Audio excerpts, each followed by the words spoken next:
দেখবেন কথা বলা যাবে। আজকের অনলাইন ক্লাসে উপস্থিত সকল শিক্ষার্থী ও ভিউয়ারদের জানাই আন্তরিক ধন্যবাদ ও সালাম। আসসালামু আলাইকুম।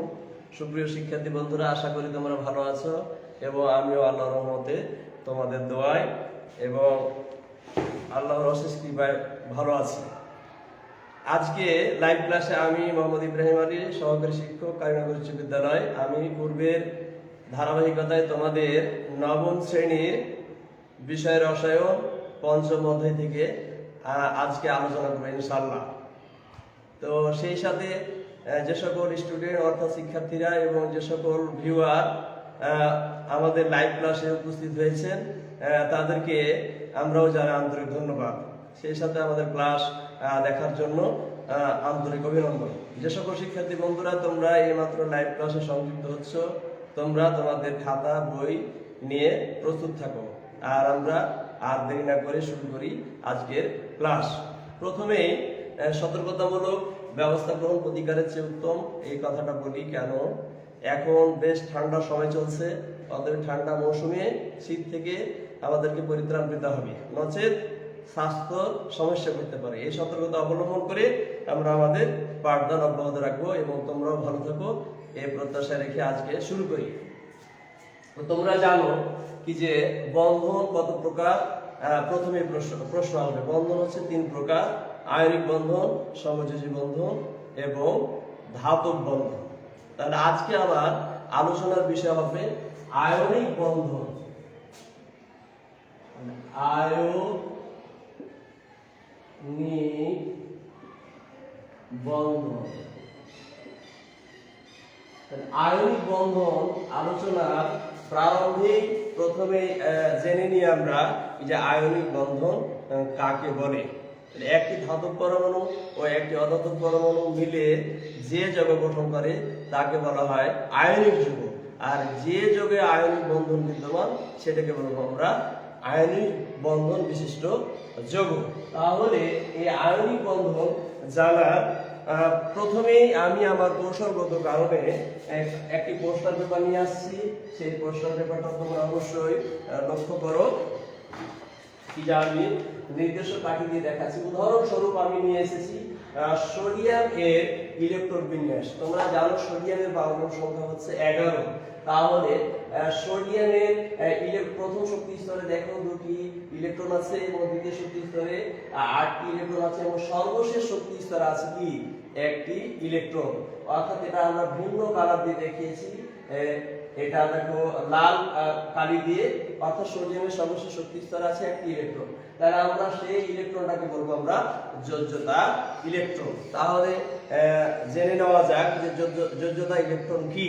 কোন মোলের সর্বশেষ প্রধান শক্তি স্তরে যত সংখ্যক ইলেকট্রন থাকে সেই সংখ্যক ইলেকট্রনকে আমরা বলি যোজ্যতা ইলেকট্রন। তাহলে সোডিয়ামের ইলেকট্রন বিন্যাস করার পর সর্বশেষ প্রধান শক্তি স্তরে কয়টি ইলেকট্রন আছে? একটি। তাহলে সোডিয়ামের যোজ্যতা ইলেকট্রন হচ্ছে 1। উদাহরণস্বরূপ আমি অ্যালুমিনিয়ামের ইলেকট্রন বিন্যাস ডায়াগ্রাম আকারে দেখিয়েছি। দেখো সর্বশেষ প্রধান শক্তি স্তরে 3টি ইলেকট্রন আছে। এই যে লক্ষ্য করো এখানে 1টি 2টি 3টি।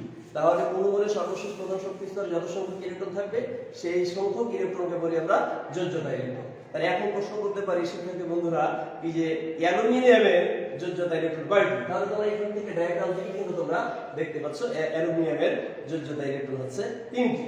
অনুরূপভাবে আমরা সালফারের ইলেকট্রন বিন্যাস দেখেছি। তাহলে বন্ধন গঠন করতে গেলে সর্বপ্রথমেই তোমাকে দেখতে হবে কোন মোলের যোজ্যতা ইলেকট্রন কতটি এবং সেই সাথে ইলেকট্রন বিন্যাস সম্পর্কে আগে তোমাদের ধারণা থাকতে হবে। সেই সাথে যে সকল বন্ধুরা ক্লাসে সর্বত্র অংশগ্রহণ করেছে তোমরা ইচ্ছে করলে এই যে আমার লাইভ ক্লাস থেকে ইলেকট্রন বিন্যাসটা তোমরা খাতাতে অবশ্যই লিখে রাখতে পারো এবং মনে রাখতে পারো। তাহলে যোজ্যতা ইলেকট্রন নিয়ে কোনো প্রশ্ন থাকলে তোমরা আমাদের কমেন্ট সেকশনে জানাতে পারো। তাহলে আমি আবারও বলি, কোন মোলের সর্বশেষ প্রধান শক্তি স্তরে যত সংখ্যক ইলেকট্রন থাকে সেই সংখ্যক ইলেকট্রনকে বলি আমরা যোজ্যতা ইলেকট্রন। তাহলে সোডিয়ামের এখানে ইলেকট্রন পেলাম যোজ্যতা ইলেকট্রন 1টি এবং অ্যালুমিনিয়ামের যোজ্যতা ইলেকট্রন হচ্ছে 3টি এবং সালফারের যোজ্যতা ইলেকট্রন দেখো 2 আর 1 এ 3 আর 2 এ 5 আর 1 এ 6টি। এই পর্যন্ত আমাদের যোজ্যতা ইলেকট্রন নিয়ে আলোচনা হলো। এরপরে আসবো আমরা যোজ্যতা ইলেকট্রন দিয়ে একটি মৌল কিভাবে তার ক্যাটায়ন এবং অ্যানায়ন অ্যানায়ন গঠন করে। তাহলে আয়ন কি, আয়ন কত প্রকার ও কি কি? তাহলে একটা প্রশ্ন চলে আসে যে আয়ন কত প্রকার ও কি কি? আয়ন, তাহলে তোমরা জানো আয়ন হচ্ছে দুই প্রকার, একটা হচ্ছে ক্যাটায়ন আর একটি হচ্ছে অ্যানায়ন। তাহলে আমরা এখানে লিখেছি আয়ন দুই প্রকার, ক্যাটায়ন আর অ্যানায়ন। মানে আয়ন কাকে বলে? প্রথমে প্রশ্ন আসবে আয়ন কি বা কাকে বলে? ধনাত্মক বা ঋণাত্মক চার্জযুক্ত পরমাণু বা মৌলকে আয়ন বলে। তাহলে আয়ন হচ্ছে দুই প্রকার, ক্যাটায়ন এবং অ্যানায়ন। এবার আসি আমরা ক্যাটায়ন কাকে বলে এবং অ্যানায়ন কাকে বলে। যে পরমাণুগুলি ইলেকট্রন দান করে ধনাত্মক আয়নে পরিণত হয় সেগুলোকে বলবো আমরা ক্যাটায়ন, যেমন সোডিয়াম, অ্যালুমিনিয়াম, পটাশিয়াম। তাহলে যে সকল পরমাণুগুলি কি করবে? ইলেকট্রন দান করবে অর্থাৎ বর্জন করবে, সেগুলো ক্যাটায়নে পরিণত হবে। আর যে সকল পরমাণুগুলি ইলেকট্রন কি করবে? গ্রহণ করবে, সেগুলোকে বলবো আমরা অ্যানায়ন। তাহলে যেমন অধাতব পরমাণুগুলি কি করে? ইলেকট্রন গ্রহণ করে। তাহলে এখানে আমরা দেখতে পাচ্ছি ক্যাটায়ন অ্যানায়ন গঠন। এখানে আমরা ইলেকট্রন বিন্যাস থেকে দেখাতে পারবো। তোমরা এই ইলেকট্রনগুলো যোগ করে দেখতে পাবে যে প্রথম শক্তি স্তরে লক্ষ্য করো, এই প্রথম শক্তি স্তরে একটি, আর আমার ডান হাতে লক্ষ্য করো একটি, দুইটি। দ্বিতীয় শক্তি স্তরে আছে 8টি। এই যে দেখো আমার বাম হাতে নির্দেশক কাকে, এখানে 2টি, আর এখানে হচ্ছে 2টি, 4টি, আর এখানে হচ্ছে 2টি, 6টি, আর এখানে হচ্ছে 2টি, 8টি। প্রথমে 2টি আর পরে কয়টি? 8টি। 2 যোগ 8 আর সর্বশেষ শক্তি স্তর আর আছে 1টি। তাহলে 11টি ইলেকট্রন আছে। তাহলে 11 ইলেকট্রন বিশিষ্ট মৌলের নাম কি? এখন তোমরা অবশ্যই তোমাদের মনের প্রশ্ন উত্তর চলে এসেছে যে 11 ইলেকট্রন বিশিষ্ট মৌলটি হচ্ছে সোডিয়াম। তাহলে এটা আমরা সোডিয়ামের ইলেকট্রন বিন্যাস দেখেছি, সেটা ডায়াগ্রামে আছে। তাহলে সোডিয়াম অবশ্যই ধাতব পরমাণু। তাহলে যে সকল মৌলের উচ্চারণ করতে গিয়ে সাধারণত আম আসে সেই সকল মৌলকে বলবো আমরা ধাতব পরমাণু। তো সোডিয়াম পরমাণু তার সর্বশেষ শক্তি স্তরে একটি ইলেকট্রন কি করবে? ছেড়ে দিয়ে কি করবে? ক্যাটায়নে পরিণত হবে। যে সকল মৌলগুলি রাসায়নিক বিক্রিয়ায় আয়ন গঠন করার সঙ্গে ইলেকট্রন ত্যাগ করবে সেটাকে বলবো আমরা ক্যাটায়ন। তাহলে সোডিয়াম কি করছে? একটি ইলেকট্রন ছেড়ে দিচ্ছে। দেখো আমি অ্যারো চিহ্ন দিয়ে দেখিয়েছি, অ্যারো চিহ্ন দিয়ে। তাহলে একটি ইলেকট্রন যদি ছেড়ে দেয়, 11টি থেকে একটি যদি ছেড়ে দেয়, তাহলে অবশ্যই 10টি থাকবে। এই যে সোডিয়ামে দেখো একটি শক্তি স্তর কিন্তু অটোমেটিক্যালি বিলুপ্ত হয়ে গেছে। এখানে আমরা লক্ষ্য করো, খুব ধীরে সুস্থে লক্ষ্য করতে হবে। এখানে আছে প্রথম শক্তি স্তর, দ্বিতীয় শক্তি স্তর, তৃতীয় শক্তি স্তর। এখন প্রশ্ন আসবে যে স্যার এই শক্তি স্তরটা কি? এটা আমরা দেখাচ্ছি নিউক্লিয়াস। নিউক্লিয়াস যেহেতু কোনো পরমাণুর কেন্দ্রে সবসময় কি থাকে? নিউক্লিয়াস থাকে, আর নিউক্লিয়াস সবসময় ধনাত্মক চার্জ বিশিষ্ট। নিউক্লিয়াসের এই বৃত্তটা বাদ দিলে আমরা এখানে সোডিয়ামের শক্তি স্তর দেখতে পাচ্ছি 3টা। তাহলে সোডিয়াম একটি ইলেকট্রন ছেড়ে দিয়ে তাহলে তার একটা শক্তি স্তর বিলুপ্ত হয়ে গেল এবং এখন 2টি শক্তি স্তর আছে। 2টি শক্তি স্তরে ইলেকট্রন আছে কয়টি? 10টি। তাহলে সোডিয়াম একটি ইলেকট্রন ছেড়ে দিয়ে সে কি করছে? ক্যাটায়নে অর্থাৎ সোডিয়াম প্লাস আয়ন গঠন করছে। অনুরূপভাবে আমরা দেখাতে পারি এখানে আরেকটি মৌলের আমরা ইলেকট্রন বিন্যাস নিচে দেখিয়েছি অ্যানায়ন, অর্থাৎ আমরা ইলেকট্রনগুলি গণে যদি গণনা করি তাহলে আমরা ইলেকট্রন সংখ্যা পাবো 17টি। তাহলে এখন প্রশ্ন করি শিক্ষার্থী বন্ধুরা তোমাদের কি যে 17 পারমাণবিক সংখ্যা বিশিষ্ট মৌল কি? তাহলে 17 পারমাণবিক সংখ্যা বিশিষ্ট মৌল অবশ্যই তোমরা উত্তর পেয়ে গেছো এবং সেই সাথে তোমরা উত্তরগুলো মনে করো যে তুমি বিভিন্ন মৌল ধরতে পারো। এখন তুমি সঠিক উত্তরটা মনে রাখো এবং আমি সেই সাথে বলছি যদি উত্তরটা মিলে যায় তাহলে তুমি অবশ্যই তোমার কনসেপ্ট বা ধারণা ঠিক আছে, আর যদি না মিল হয় তাহলে আমার সাথে তোমরা মিলে নিতে পারো। আমার প্রশ্নটা ছিল কি? 17 পারমাণবিক সংখ্যা বিশিষ্ট মৌলের নাম কি? এটা প্রশ্ন, উত্তর আসবে 17 পারমাণবিক সংখ্যা বিশিষ্ট মৌলের নাম হচ্ছে ক্লোরিন। তাহলে আমরা এখানে ক্লোরিনের ইলেকট্রন বিন্যাস দেখিয়েছি। তাহলে লক্ষ্য করো শিক্ষার্থী বন্ধুরা, ক্লোরিনের 17টা ইলেকট্রন আমরা গণনা করলে 17টাই পেয়ে যাবে। এটা ক্লোরিন পরমাণু তার সর্বশেষ শক্তি স্তরে ইলেকট্রন আছে 7টি। এটা আমরা খুব সতর্কতার সহিত লক্ষ্য করি। আমার বাম হাতের আঙ্গুল লক্ষ্য করো, এখানে আছে 2টি, এবং ডান হাতের আঙ্গুল লক্ষ্য করো, এখানে আছে 2টি, তাহলে 4টি। আর এই যে এখানে আমার বৃদ্ধাঙ্গুল দিয়ে দেখাচ্ছি, তাহলে এখানে আর 2টি, তাহলে 6টি। আর সর্বশেষ শক্তি স্তরে এখানে ডান দিকে আছে 1টি, তাহলে 7টি। তাহলে ক্লোরিনের সর্বশেষ প্রথম শক্তি স্তরে ইলেকট্রন আছে 7টি। তাহলে অষ্টক পূরণ করার জন্য তার কি দরকার? 1টি ইলেকট্রন দরকার, অর্থাৎ সে গ্রহণ করবে। তাহলে কোন পরমাণু ইলেকট্রন গ্রহণ করে কি করবে? অ্যানায়ন গঠন করবে। ক্লোরিন পরমাণু সর্বশেষ শক্তি স্তর কি করছে, একটি ইলেকট্রন গ্রহণ করে নিয়ে সে কি করছে দেখো অষ্টক পূরণ করে দিয়েছে, অষ্টক করে 8টা পূরণ করছে। তাহলে এখানে দেখো 4টি, আর এই যে আমার ডান হাতের আঙ্গুলের ফাঁকে দেখো 4টি, 8টি, আর এখানে আছে আর 2টি, তাহলে 6টি আর এই 2টি, অর্থাৎ 8টি ইলেকট্রন সে একটা হয়ে গেল। তাহলে সর্বশেষ শক্তি স্তরে ক্লোরিন কি করছে, একটি ইলেকট্রন গ্রহণ করছে করে সে অষ্টক পূর্ণ করছে এবং অ্যানায়ন গ্রহণ করছে। তাহলে সোডিয়াম কি করলো, ক্যাটায়ন গঠন করলো, আর ক্লোরিন পরমাণু কি করলো, একটি ইলেকট্রন গ্রহণ করে অ্যানায়নে পরিণত হলো।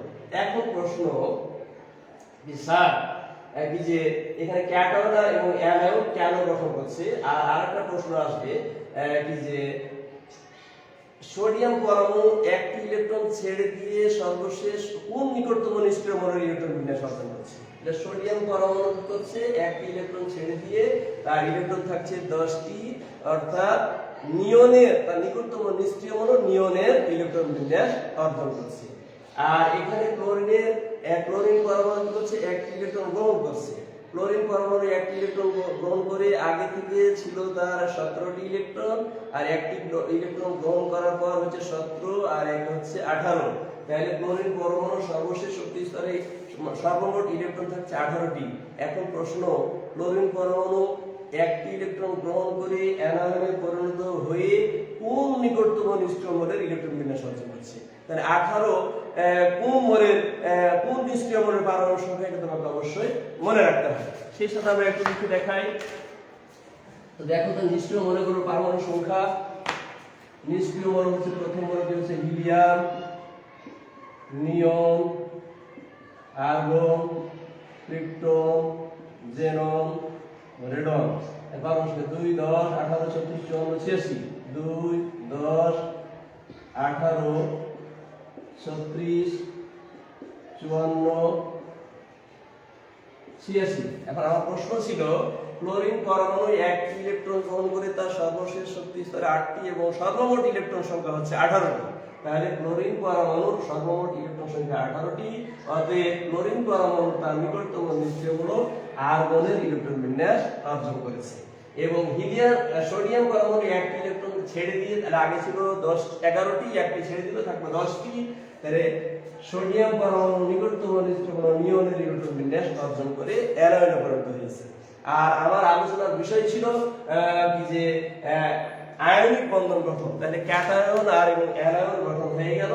আর আয়নিক বন্ধন তখনই গঠন হবে যখন একটি ক্যাটায়ন এবং অ্যানায়ন যে আকর্ষণ বল দ্বারা ক্যাটায়ন এবং অ্যানায়ন গঠিত হয় সেই আকর্ষণ বলটাকে বলছি আমরা আয়নিক বন্ধন। তাহলে এবার আসি আমরা আয়নিক বন্ধন গঠনের আমরা একটা ডায়াগ্রাম তোমাদেরকে অবশ্যই দেখিয়ে আজকের মতো আমরা ক্লাস এখান থেকে শেষ করবো ইনশাআল্লাহ। সেই সাথে তোমরা আমাদের ক্লাসে থাকো। এবং আমি বারবার বলতেছি যদি তোমাদের ক্লাস বুঝতে কোনো অসুবিধা হয় তাহলে আমাদেরকে অবশ্যই কমেন্ট সেকশনে জানাবে, বা পরবর্তীতে যদি আমাদেরকে দেখা সাক্ষাৎ হয় তোমরা বলতে পারো, সেই সাথে আমরা তোমাদের সাথে থাকবো। তাহলে এখানে দেখো সোডিয়ামের আমরা ডায়াগ্রাম দেখেছি, একটি সোডিয়াম এর ইলেকট্রন বিন্যাস, আর ডান দিকে তোমরা দেখো এটা হচ্ছে ক্লোরিনের ইলেকট্রন বিন্যাস। সোডিয়াম যোগ ক্লোরিন, সোডিয়ামে যে লাল আমরা কালি দিয়ে দেখিয়েছি, সোডিয়ামের ইলেকট্রনটা ছেড়ে দিচ্ছে, অর্থাৎ ইলেকট্রনটা এই দিকে আমাদের কি হচ্ছে যাচ্ছে, এখান থেকে ডান দিকে যাচ্ছে, এই প্লেসে যাবে, এখনো যায়নি। আমি নেক্সট চিত্রে দেখিয়েছি অ্যারো চিহ্ন দিয়ে, যেহেতু আমাদের পাশাপাশিতে জায়গার অভাব ছিল পোস্টার পেপারে, অবশ্যই এটা বুঝে নিতে হবে যে সোডিয়াম এই যে একটি ইলেকট্রন ছেড়ে দিল, এখানে সোডিয়ামের শক্তি স্তর আছে 3টি। আমার হাতের দিকে লক্ষ্য করো, 1, 2, 3, একটি ইলেকট্রন ছেড়ে দিয়ে সোডিয়ামের একটি শক্তি স্তর কমে গেল, এবং এই ত্যাগকৃত ইলেকট্রনটি ক্লোরিন কি করলো, এখানে গ্রহণ করে নিল, এবং সোডিয়ামের একটি ইলেকট্রন এখানে চলে যাওয়ার ফলে সোডিয়ামের এখানে ইলেকট্রন দাঁড়ালো 10টি, এবং ক্লোরিনের একটি ইলেকট্রন গ্রহণ করার পর ইলেকট্রন দাঁড়ালো কি 18টি। তাহলে সোডিয়াম পরমাণু একটি ইলেকট্রন ছেড়ে দিল এবং ক্লোরিন পরমাণু একটি ইলেকট্রন গ্রহণ করলো। তাহলে সোডিয়াম পরমাণু ক্যাটায়ন হয়েছে এবং ক্লোরিন পরমাণু কি অ্যানায়ন গঠন করার ফলে কি সোডিয়াম এবং ক্লোরিন বিক্রিয়া করে সোডিয়াম আয়ন এবং ক্লোরাইড আয়ন, এভাবে তারা আয়নে পরিণত হয়েছে, এবং সোডিয়াম ক্লোরাইড খাদ্য লবণ উৎপন্ন হয়েছে, যেটাকে আমরা বলি আমরা রক সল্ট। তাহলে তোমরা এখন একটা পেয়ে গেল যে আমরা কিভাবে আয়নিক যৌগ গঠন করতে পারি। তাহলে উদাহরণস্বরূপ তোমাদেরকে আমরা আরো আয়নিক যৌগ গঠন করা শিখাবো পরবর্তী ক্লাসে। তাহলে আজকে এই পর্যন্ত। যদি তোমাদের বুঝতে অসুবিধা হয়, আমি আবার বারবার বলছি, তোমরা আমাদেরকে অবশ্যই জানার চেষ্টা করবে। আর তোমাদের বাড়ির কাজ হিসেবে আমরা একটা কাজ দিই। তাহলে সেই কাজটা কি, এই যে আমরা আয়নিক বন্ধন কিভাবে গঠিত হয় এটা তোমরা জানতে পারলে। এবার আমরা ম্যাগনেসিয়াম অক্সাইড,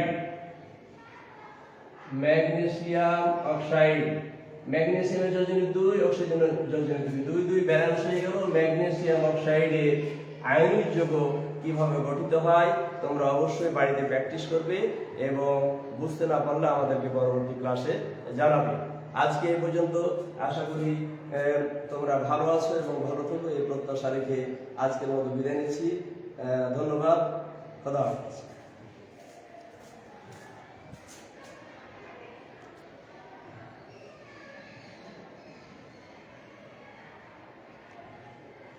ব্যাপার কি